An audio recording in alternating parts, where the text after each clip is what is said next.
All right, I think we'll go ahead and get started. I think this is all the people we're going to have for right now, and we'll have a few digital people watching later. So welcome to the UNA School of the Arts Student Leaders Masterclass series. This is the first in a series of 4. We have our first one today, Mr. Abraham Rowe, and we'll have another masterclass in November, so be on the lookout for that. But without further ado, I'm going to let Mr. Rowe take over and do his thing. So, Mr. Rowe. Oh, I think you're muted still, Mr. Rowe.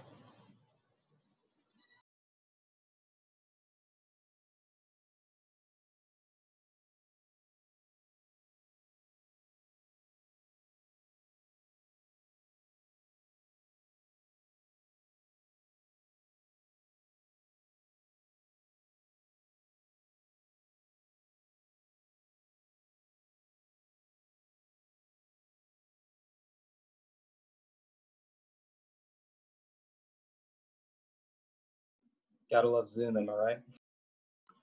Zoom is a not fun time sometimes. If you see are you on the, oh, there he goes. You're on.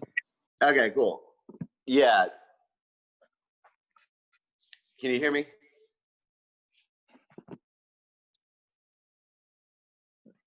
Is that yes, good? Yes, we can. Yeah, that's perfect. Awesome. Sorry about that. Well, thanks so much for having me. It's really awesome to be here. It's an honor. I love chatting with folks in person or on Zoom. So it's a great honor. I love UNA. I love my time at UNA. So getting to chat with folks that are at UNA, especially in the art department or related to the arts, is definitely an honor. So we had talked a little bit about what we wanted to talk about earlier, and I guess I'm just going to start with kind of what I do. I went to UNA in the early 2000s, and since then have been doing freelance photography here in Florence and the Shoals and all over the South since then. So it's been a good 15 or 20 years that I've been doing freelance photography. So that, for me, that means a lot of things. I kind of wear a lot of hats. We have a small studio here in 7 Points in Florence. And we do commercial photography, meet with clients, do some editorial projects, like for magazines and things like that, as well as portraits and commercial work, and portraits and weddings. So we kind of do a little bit of everything. One thing that is really fantastic about Mr. Rowe is he has a project in Gallery at 126 on Tom Bigby Street, and it's a really great project and a really great exhibit out. So if you guys are able to, you should run by and look at it because there's a lot of cool things there. Yes, I love doing art projects. That one was really more of like an editorial documentary style project that I did with the Muscle Shoals National Heritage Area and the UNA Public History Department.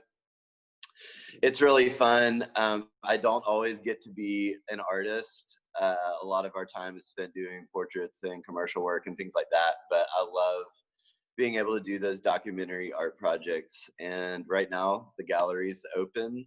Well, actually, I think it's by appointment only during the week, and then on Saturdays it is open. So swing by and check it out if you have a chance to.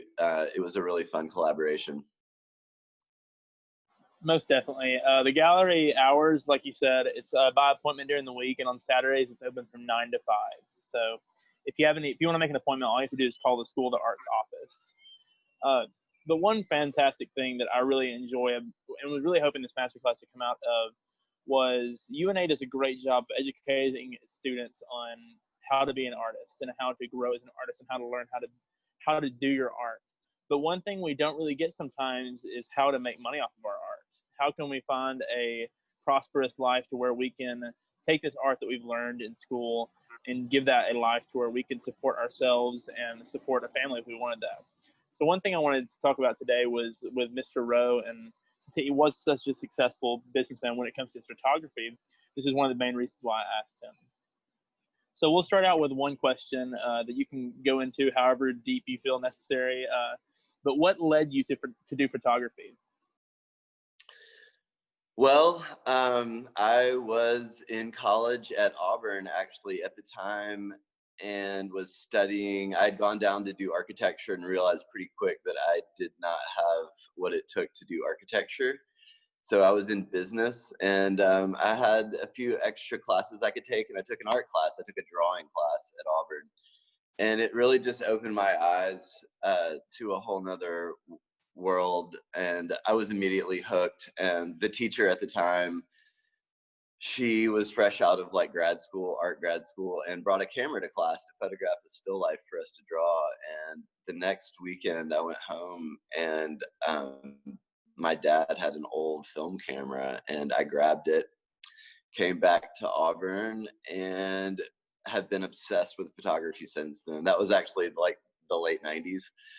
And so I graduated not long after that, and I wanted to keep studying photography. So I came to UNA to do photography and um, journalism. I worked for the Florala for a good time, and I had already had an undergrad degree. So I basically was completely immersed. All I was taking was art classes, doing photojournalism at UNA, and working on art projects. So it was amazing. Uh, I loved it. That was a really fun time. It was all art for like 2.5 years straight. So I was obsessed with photography from that point on. That's really great to hear. I think a lot of people get started in doing the arts without even realizing they're getting started, and I think your story is a really enjoyable story to think about. You kind of dipped into this talking about your film camera, but what camera did you start out on, and how have you progressed since then? What do you recommend? What is your journey with your equipment? Yes, equipment is definitely important. I try not to obsess over it too much. I usually am only like researching equipment when I'm about to buy something new. Um, I try to focus more on process than equipment, but equipment is absolutely essential. Yeah, like I said earlier, I went home and took my dad's camera out of the closet. It was a Canon FTB, and that was a film camera. That was really all there was back then. And so, my first 5 or 6 or 7 years was all on film. I loved that camera. I've actually lost it. I feel really bad. I've been looking on eBay and on Marketplace and all over. If I see one, it was black on black. There is a silver model. If I find one, I'm going to buy another version. I feel bad for losing it. I don't I don't know what happened. But I still love film. I probably shoot digital the majority of my work now. For weddings and commercial work, it's really nice to be able to kind of see what you're doing. But I will say I still have probably, I don't know, a lot of film cameras, too many probably. Medium format, 35 millimeter plastic cameras, uh, all of it, half frames. I've got way too many, and we still do a lot of projects on film. I have a lot of people ask me. A lot of musicians want to be photographed on film. We do some weddings on film. I like to shoot film personally. Still, I don't know. It's just fun. I really like point and shoots as well. The '80s were really quirky and fun time. They made a lot of amazing point and shoot cameras, which you can find in thrift stores for like $5, $10. So if I find a good one, I'll still buy them, and I have quite a collection at this point. I enjoy that. So you talked a little bit about this. You said which you prefer. Do you prefer film or digital for what most of your work? What do you use now? Yeah, I mean, now I'm mostly using digital. Film is expensive. It's quite a luxury, and it makes the cost go up probably like double. I mean, there are a lot of associated expenses with digital. Obviously, you have to have a good computer, editing software, a good camera, and all that stuff. But with film, man, it can get pricey in a hurry. So I'm mostly using digital right now. But I mean, I kind of almost look at them as like two different mediums. They do different things for me. And honestly, like one of the more interesting things about film is process. And I kind of work a little bit differently when I shoot film. So sometimes I use it almost as a tool to recalibrate the way I'm approaching subject or approaching photography. With digital, you put a card in, there's like 1,000 frames on there. You can just shoot and shoot and shoot. You know, sometimes you don't even pay attention as much as you should be, but with film, you have to pay attention because each frame is costing you like 50 cents or $3 or whatever it is per frame. So it forces you to slow down, it forces you to be intentional. It forces you to kind of like think and make sure your settings are on point. And so sometimes when I feel like I am getting too fast or not paying attention as much as I should, I will grab a film camera and just go out and do something for myself. And it forces me to slow down, be intentional, think about composition, think about my settings. Um, so I like using it that way, almost as um, a way to recalibrate myself, my eye, and my process. So I really enjoy that. I think, especially with I'm a musician, and I think so many times with music, we focus a lot on the process of things, and I think that comes with a lot of art forms. I think the process of what you're doing outweighs the product a lot of the time, because if you don't have a good process, it tends to skew the authenticity of the art. Can you talk a little bit about your process, whether that be totally different with digital, totally different than that, or just in general of when you're making art, what do you think about, and what is the process you're going through? sure. I mean, it's different for different things. I'll talk a little bit about maybe my editorial process. I like things to be in the moment. So sometimes it's fun to just go out and see what happens. And okay, I mean, there's a lot of different ways you can take this. With commercial work,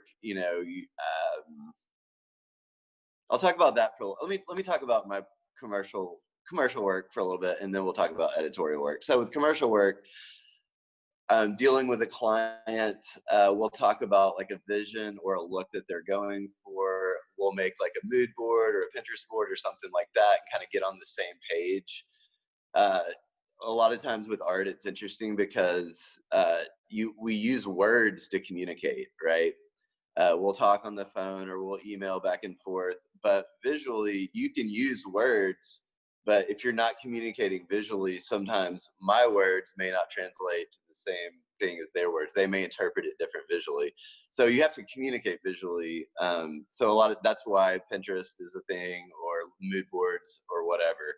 So I try to communicate visually with a client so we can make sure we are visually on the same page. Like, hey, this is what I'm thinking. Because words can mean different things to different people. So we'll kind of get on the same page visually, share a few things that we both like, and then I will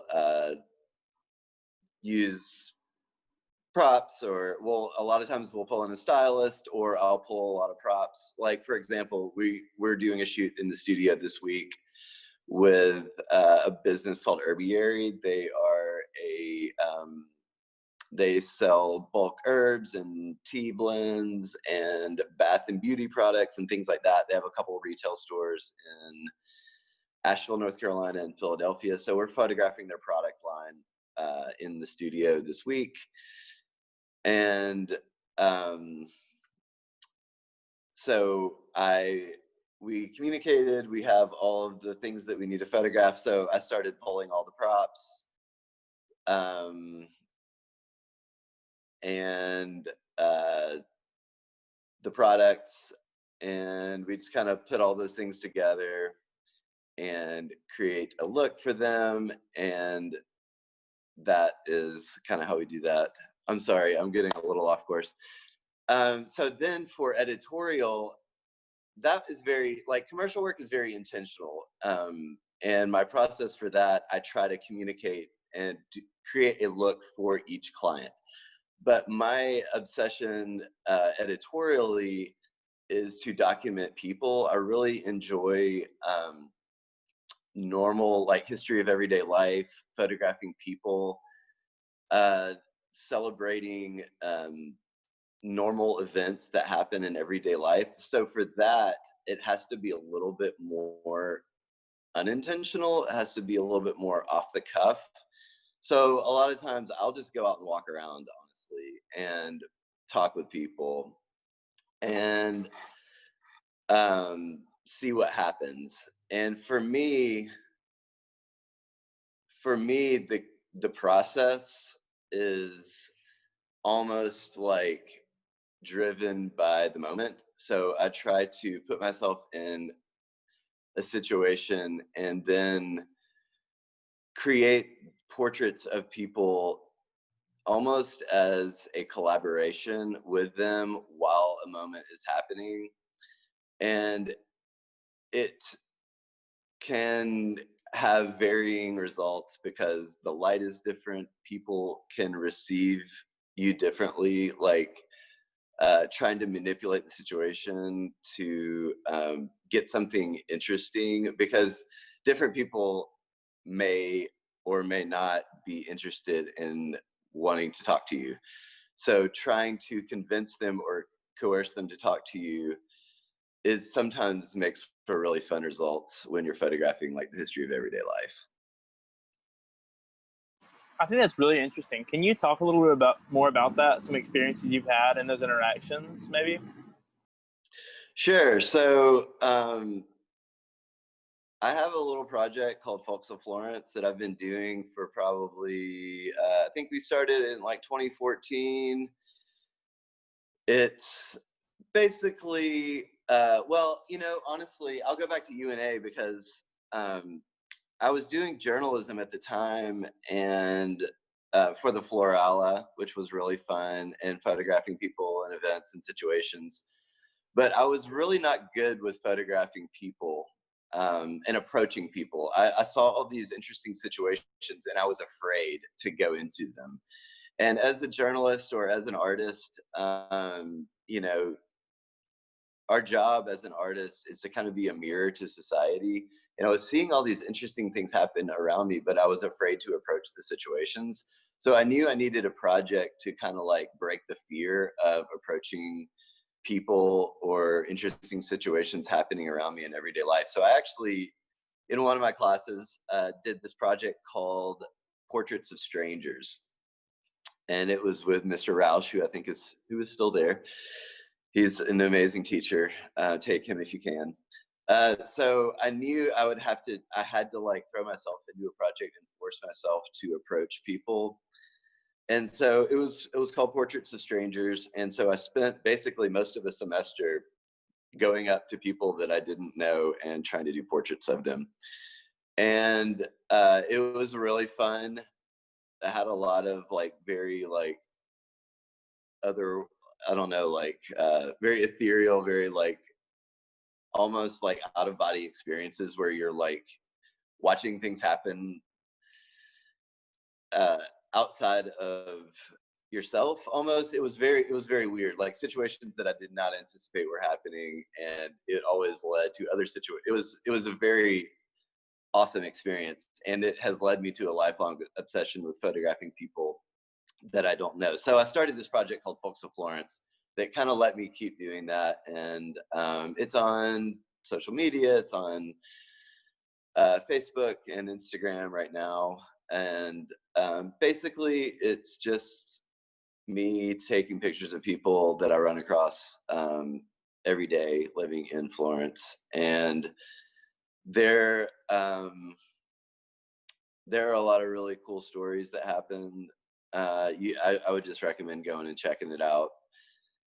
I actually had one. I'll tell you about one recently that I have not posted. There's a guy in 7 Points, Bragwell Barbershop. This happened last week.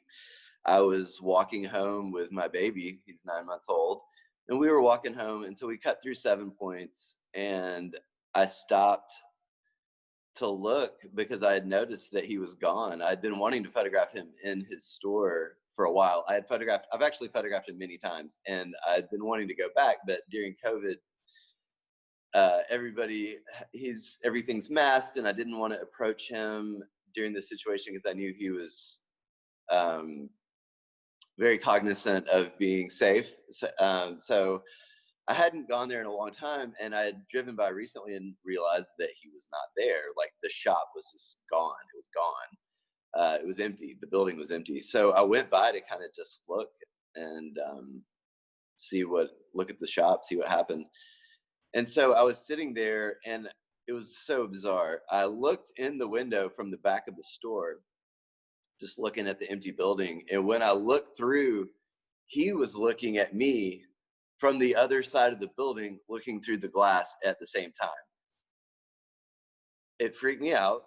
I almost like jumped out of my shoes. And because it was just so strange. And so I was like, I mean, honestly, it kind of scared me. So I was like, okay, I guess I'm here for a reason in this moment. And I didn't want to go photograph him, but I thought I have to photograph him. That was so bizarre. So I went around, I talked to him. I was like, what happened? And so he told me the story of how he had been there for 34 years. There were 3 barbers and a shoe shiner when he moved into that building in 7 Points, and he had to move out. And it was a Sunday right after church, and his wife was there, and his little granddaughter was there. And so in that moment, a week or two ago, he told me the story about how he moved in and things that happened in the shop. And, part of the stories of his 34 years in that building. And then I photographed him, and I photographed his wife, and I photographed his granddaughter in front of the empty building. It was very sad. It also felt like I was there for a reason, and I was meant to be in that moment. And those are the things that have happened to me ever since I took on that project at UNA. And moments like that are the reason I keep doing it, because it feels like these moments happen and they need to be documented, and I'm in them in those moments when they happen, when they feel important. And so I keep doing it. That one has not been posted yet, but I'm going to try to post it here in the next little while. I'm excited. I think that's a really cool series. I had seen that, but I had no idea that was your work. So small world, I guess, Yeah, I wanted it to be anonymous. I don't know why, but I was obsessed with not putting my name on it at the beginning. Most of my friends and people know that it's me at this point, but I don't put my name on it. I may at some point. Thought about doing a book with it maybe one day. I'm almost 10 years in, so maybe I'll do a book at year 10 or something. But yeah, it didn't really matter to me. It was more about the story. So I'm still doing it. I appreciate that. I think that a big part of art is telling stories, and whatever that story may be. And I think that's a really great story that you're telling. So I appreciate that. Yeah. For our next question, how did you start your business? Any suggestions for a young photographer trying to get a steady income in their art? Sure. That's a tough one. That's a good one. I think there's a couple different directions you can go. I would recommend, especially if you're still a student, to work on your vision and to work on your voice and work on your style. I think those are 2 important things to do while you're a student. Develop the things that you want to say, the lifelong kind of things that you're interested in, whether it be social justice or whatever. have a voice, and then have a look. And I think people these days, students especially these days, are super good at having a look and developing their personal style. I think that's super important. So I would encourage people to do that first of all. As far as business, I would say you can go one of two ways. Um, you can be very intentional and have a very strong focus about what you want to do. Like, I want to photograph food. I want to be a food photographer. And then you can do things that relate to that. Or I want to, photograph commercially, or I want to be a painter and paint art that will hang in people's homes, or I want to be a graphic designer. I think as a student, especially, as specific as you can be, and refined as you can make it into the career choice you want, that is the most ideal situation. You can either do that or take what the market will give you. So for photography, that's what happened to me. I stopped doing photography in 2003 and at UNA, and had to make a living. And so I basically took any job that came my way. I said yes to every single opportunity. If someone was like, "Can you photograph this building that is being built with this material that I produce?" Yes, I can do that. Will you photograph my baby? Yes, I can do that. I'm getting married. Can you photograph that? Yes, I'll do that. So that was what I did. I said yes to every single opportunity that was given to me. And being in a small town in Florence, Alabama, that seemed like the best option was to say yes. And then from there, you can kind of like start saying no to the things that you don't want to do and refine the things that you do want to do. That's when you have to make a living doing your art.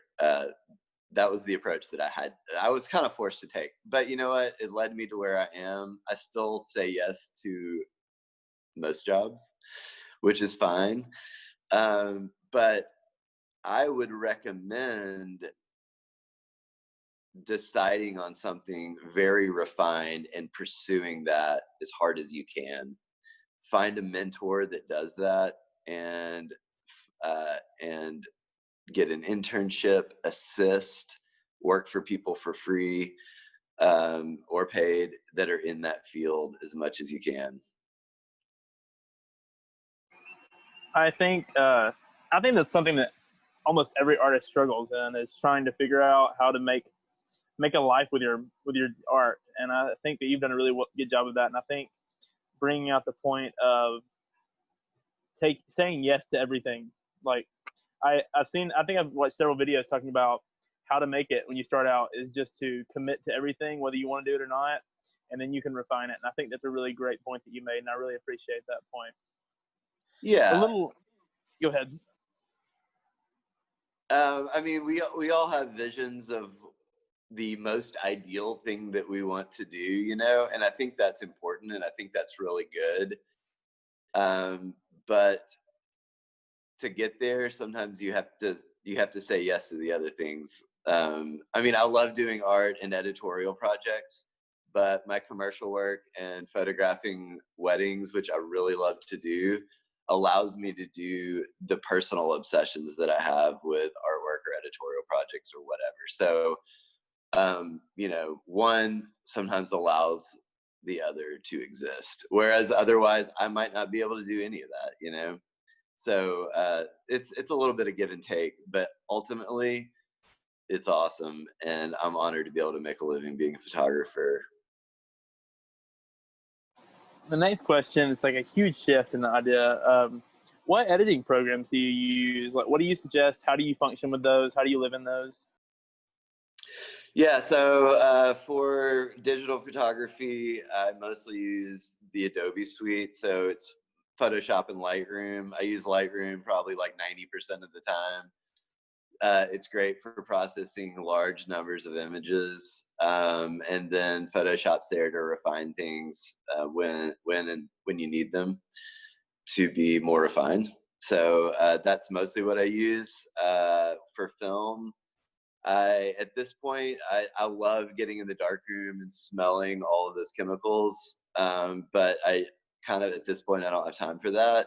So I send my stuff off to labs. For the most part these days, there's a lot of great labs that we use. We use PhotoVisions out of Salem, Oregon. Richard Photo Lab in LA is amazing. And then we have a cool lab in Alabama, Indie Film Lab out of Montgomery. And then there's a former UNA student, Noah Tidmore. He and some of his buddies have a little lab up in Nashville called Southbound Film Lab. They do great work as well. They've done some stuff for me that looked awesome. So there's a lot of cool options with processing film as well. Well, great. I really like that. Here's another thing that I was very curious about. Do you do any other art forms? And if you do any of these art forms influence your photography? You know, not really. I'm terrible at most other forms of art. I failed ceramics at UNA. It was the only class I've ever failed, but I was kind of excited that I failed it because I got to do it again because it was my favorite. I loved 3D. I love doing things with my hands. Ceramics was probably my favorite non-photography class at UNA. And I still kind of want to make some stuff. I'm not really good I'm not a good painter. I can't draw. I took one art class before I started taking art in college, and that was in 7th grade. So almost everyone was way better than me. It was kind of embarrassing being in art school. I was not that good. But I will say my wife is a florist. She's been second shooting with me, doing design work with me. We've been working together for the last like 10, 12 years. And a few years ago, she became obsessed with florals. And so watching her work, I kind of got obsessed with it too. I'm not as good as she is, but I get to go forage and I get to help her. And I tell you what, man, I love it. I'm kind of obsessed with floral design at this point. It is a beautiful thing, and it requires a lot. It's really funny. Like a lot of people don't use the degree that they got in college and end up doing something else. And that's kind of the case with her.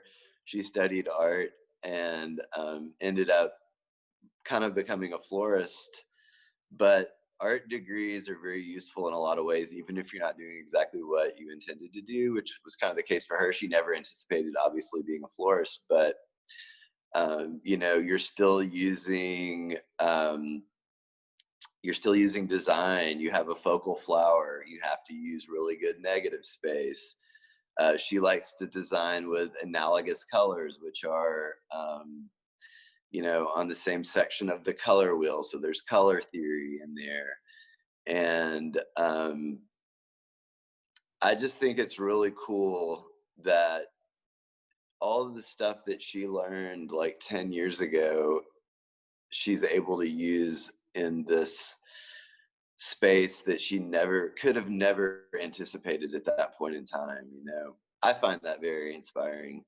You can use your art degree in a lot of different ways. And no one would have, you know, color theory, who needs that, you know? But it became something that was really important. One of the things that she focuses on is her color palettes. I think that's one of her strong suits.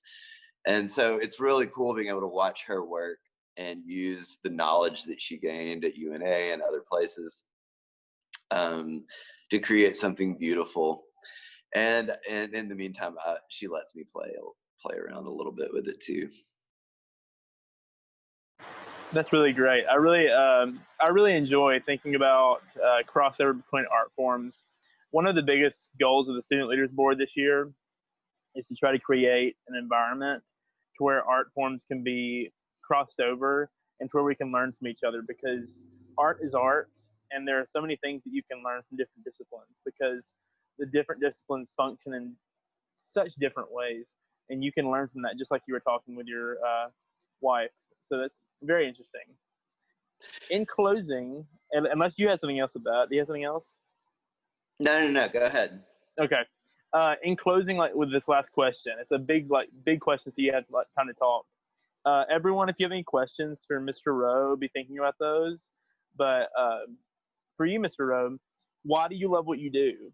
What do you love about the basics? Like, what do you love about photography in itself? You know, it's a great honor to be able to be an artist and a photographer. I think it is a big responsibility. Obviously, we're in a increasingly visual culture, and so I don't think the arts are going anywhere. But ultimately, art is a luxury. You know, people started doing art after,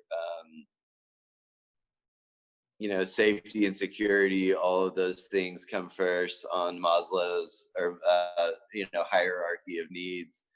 And art is our great luxury as humans, and as a society. And so it's cool to be able to be an artist. And I think our job is to, I like to think about art as being able to hold up a mirror to society. We get to kind of show society where we are, and force each other and ourselves to look at who we are as a culture, and to look at who we are as humans and as Americans and as Southerners, and to be able to just hold up that mirror and look at what we're doing from different perspectives. And so, you know, I think that is definitely important. And as a photographer, I love it because I always feel like I have a front row seat to life. That's kind of the way I like to think about it, because I remember the moment that I thought I would do photography for the rest of my life. And I was working for the Plainsman newspaper at Auburn. And I got to go photograph a concert. It was like, you know, the free student concert or whatever.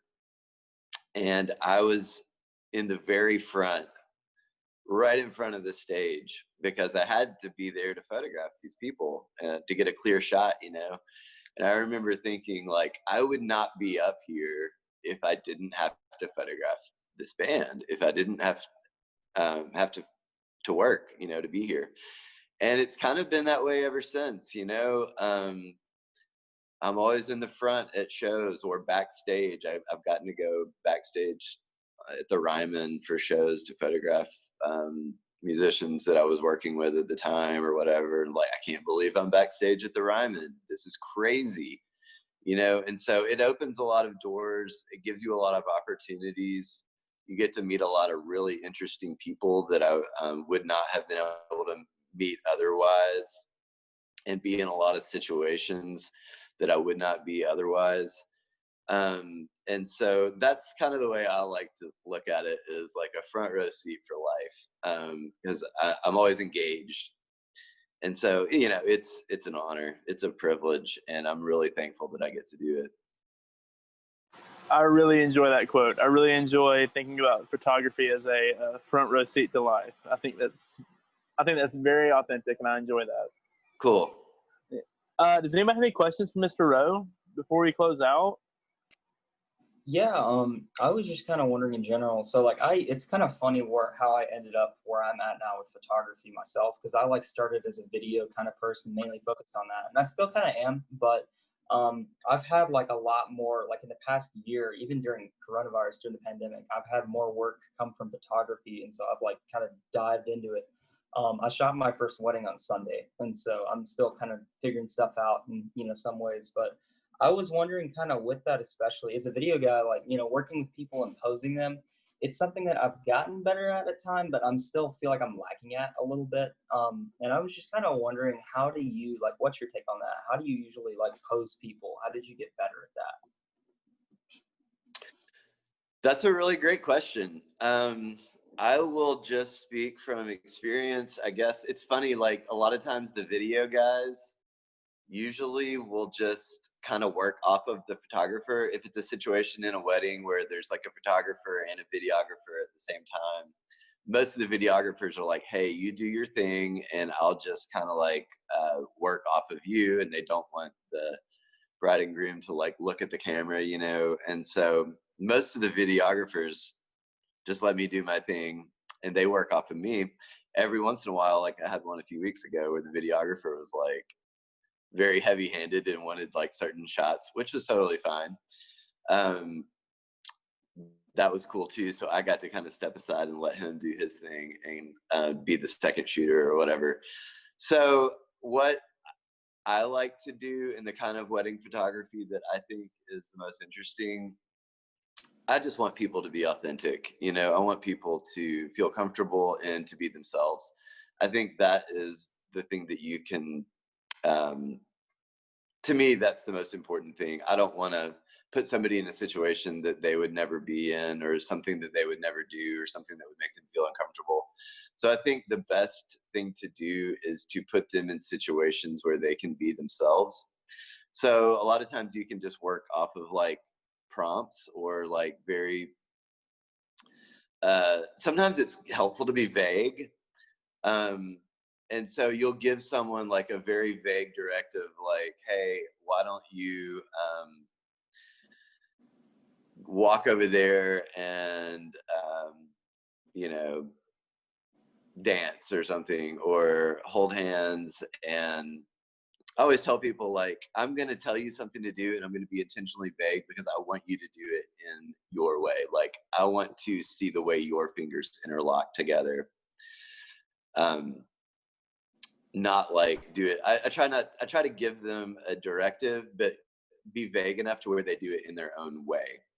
Yeah. So I'm like that way that you like interlace your pinky with his index finger. That's something that's unique to you. You know, I don't hold my wife's hand that way. But you do, obviously. You know, so I want to give them opportunities to be themselves. So kind of like prompts and anything you can do to make people comfortable, I think is a good thing. And I honestly, I do a lot of like walking. I tell people to like walk back and forth, go here and there, but always encourage them to do it in the way that they do it, and to be them, you know, to be themselves. Yeah, that makes sense. So it's kind of There's like, a lot of good resources online to answer that question, probably better yeah. than I just did. But being comfortable and being yourself is definitely most important. So it's kind of like not like directing them in a specific way, but just kind of letting them do their own thing more of. Yeah, I think so. Okay, that's cool. I love the community too that UNA and like Florence has connected everybody to. Like I know several alumni people around who have kind of. I actually you know Sam Thigpen. Yeah, yeah.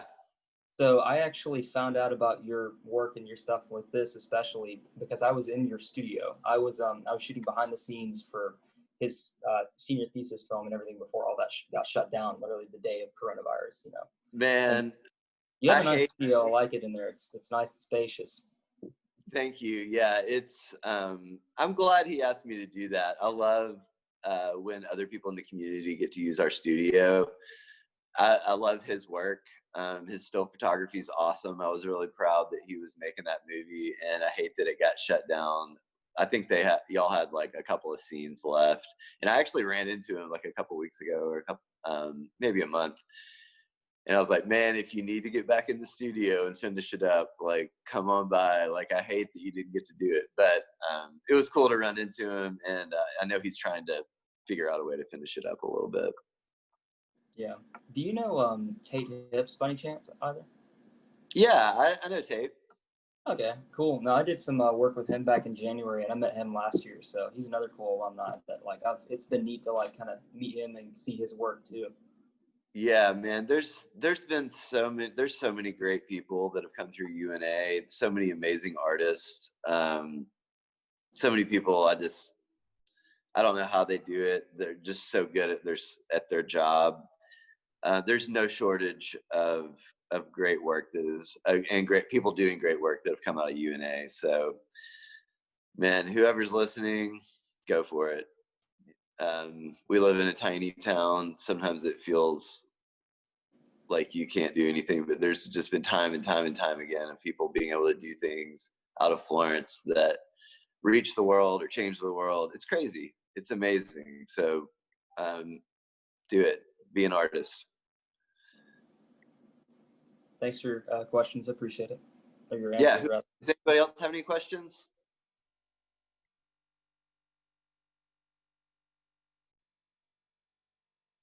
We can't hear you, Kelly. You can type it in the chat. While Kelly's typing that, does anybody else have anything that they want to ask?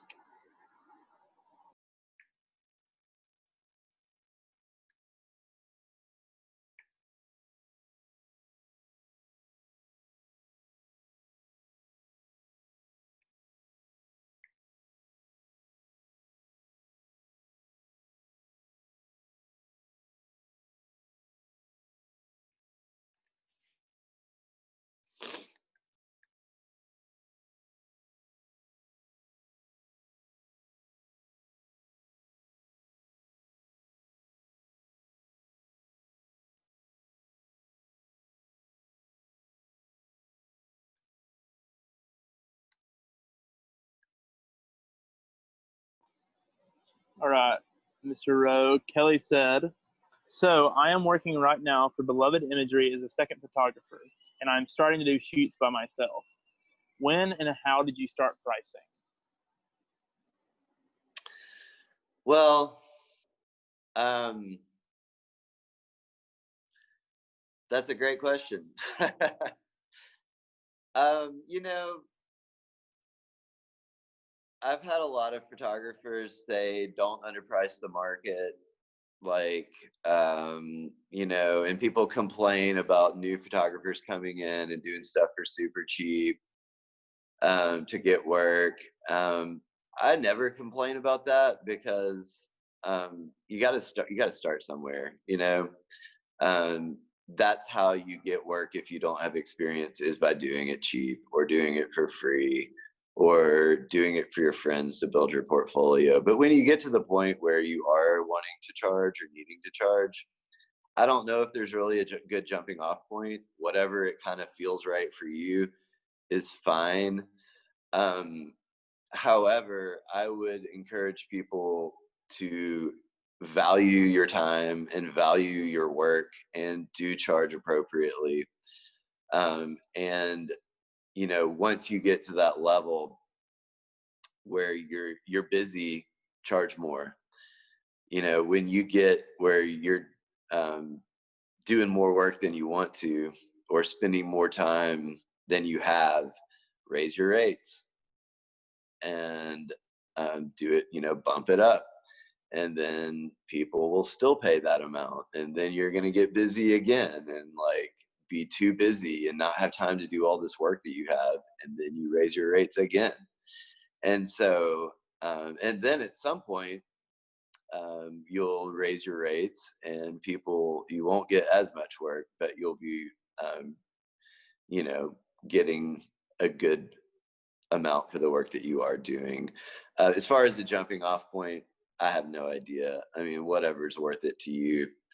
Um, but it's valuable, you know, if you're good at what you do, if you have skills with your equipment and you have a vision and you have a style and you can put all those things together and you can create authentic moments for people and put people in situations where they can be themselves and they feel comfortable and look good. That's valuable. So charge for it. Alrighty. Does anybody else have anything? Anything at all? All right. Well, if nobody has anything else, I think that's the end of our first masterclass. We're really glad that you all came to see and listen to Mr. Rowe, but we're especially grateful for Mr. Rowe for taking the time to speak to us and tell us about what he's done with his career and with his art. So we're thankful for everyone here, and especially to you, Mr. Rowe. Yeah, thanks so much for having me. I hope there was something in there that you were able to derive from it. You know, feel free to reach out to me. Email Abraham at abrahamrowephotography.com, social media, or swing by the studio. I'm here in 7 Points on Cypress Mill Road. So I love visitors. Pop in on me anytime. If you have any questions or just want to check out the space or talk about art or photography, anytime. Come on by, any of y'all. Thank you so much. You all have a good day. Goodbye. Thank you. Have a